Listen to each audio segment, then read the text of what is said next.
نہ تیرا خدا کوئی اور ہے،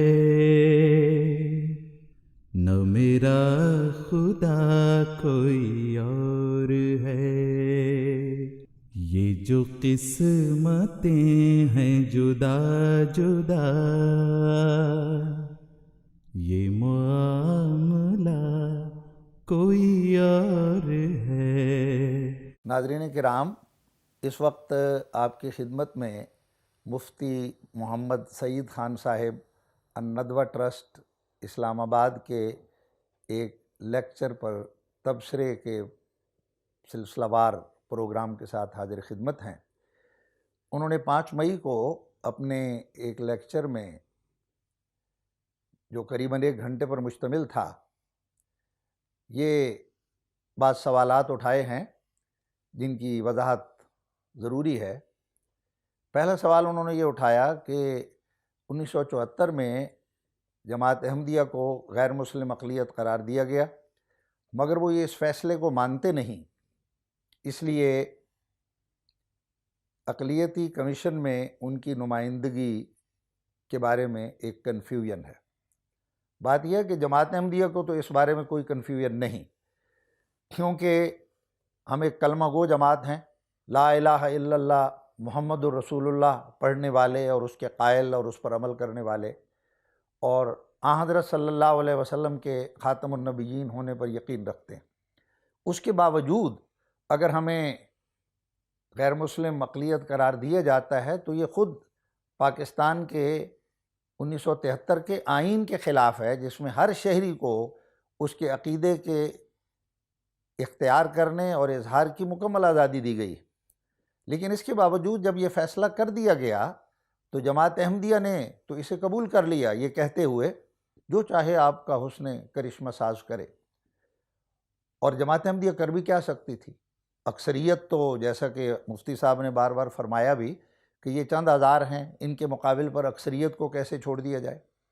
اور قرآن شریف کی اس بات کو مد نظر نہیں رکھا جو فرماتا ہے کہ اکثرہم لا یعقلون، اکثریت میں تو عقل نہیں ہوتی، قلیلا ما یؤمنون، ایمان لانے والے تھوڑے ہوتے ہیں۔ پس اس پہلو سے ہم نے اس فیصلے کو اس حد تک تو قبول کر لیا کہ ایک حقیقت ہے، اور پاکستان کے اندر ہم اب مسلمان نہیں کہلا سکتے یا بطور مسلمان وہ حقوق نہیں لے سکتے، اس حقیقت سے تو انکار نہیں کیا جا سکتا۔ لیکن اگر یہ ان کا تقاضا ہے کہ ہم نے ان کو غیر مسلم کہہ دیا اور یہ بھی اپنے آپ کو غیر مسلم کہنے لگ جائیں، تو یہ تو خود بھی ایسا نہیں کرتے۔ ان کے فتاویٰ ایک دوسرے کے اوپر موجود ہیں۔ بریلوی حضرات نے دیوبند کے بارے میں فتوے دیے ہوئے ہیں اور انہوں نے بریلوی حضرات کے بارے میں۔ اب وہ جو بھی کفر کے فتوے ہیں، کیا وہ ان کفر کے فتووں کو مانتے اور تسلیم کرتے ہیں؟ اس حد تک تو مانتے ہیں کہ وہ حقیقت میں فتوے موجود ہیں، مگر کیا فتووں میں جو کچھ ان کو کہا گیا ہے وہ اسے من و عن اسی طرح تسلیم بھی کرتے ہیں، اپنے آپ کو ویسا ہی مانتے ہیں؟ ہرگز ایسا نہیں مانتے۔ تو جماعت احمدیہ سے پھر کیسے توقع رکھی جا سکتی ہے کہ اس کی سوچوں پر اور دماغ پر اور اس کی زبان اور اصطلاحات پر بھی پہرے بٹھا دیے جائے؟ یہی معاملہ عدالتوں کا ہے۔ جب عدالتوں میں جاتے ہیں تو وہاں بھی آپ کی ہی اکثریت ہوتی ہے۔ وہ حکمت سلیمانی اور عدل سلیمانی تو نہیں رکھتے جن کے پاس 2 عورتیں ایک بیٹے کا تنازع لے کر آ گئی تھیں اور دونوں دعوے دار تھیں کہ یہ ان کا بچہ ہے، اور حضرت سلیمان نے کہا کہ اس کو درمیان سے کاٹ دو اور تقسیم کر دو، تو جو حقیقی ماں تھی وہ چیخ پڑی کہ ہرگز نہ کاٹو، اسی کو دے دو، اس کا بچہ ہے۔ اور حضرت سلیمان سمجھ گیا کہ یہ کس کا بچہ ہے۔ آج یہ دیکھیں کہ یہ قربانی کون کر رہا ہے کہ احمدیت نے اس غیر مسلم ہونے کے ترمیم کو قبول کرتے ہوئے اس کے باوجود اپنے تمام ان حقوق سے محروم ہو گئی ہے جو بطور مسلمان اس کے حق ہو سکتے تھے، حالانکہ وہ کلمے کو مانتی ہے، حالانکہ وہ ختم نبوت پر یقین رکھتی ہے۔ چنانچہ ہم نے آن حضرت صلی اللہ علیہ وسلم کا دامن نہیں چھوڑا، قرآن کا دامن نہیں چھوڑا، خدا تعالیٰ کا دامن نہیں چھوڑا، اور اس کے مقابل پر دین کو دنیا پر مقدم کرتے ہوئے باقی تمام چیزوں پر لات مار دی۔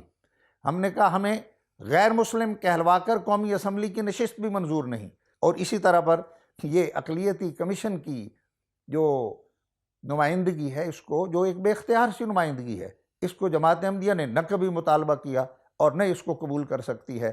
پس حقیقت یہی ہے کہ جماعت احمدیہ اصولی طور پر اس فیصلے کو ماننے کے باوجود اس بات کے لیے پابند اور مجبور نہیں ہے کہ وہ اپنے آپ کو بھی یہی سوچے جیسا کہ یہ سوچتے ہیں کہ اب اپنے آپ کو یہ غیر مسلم کہنے لگ جائے۔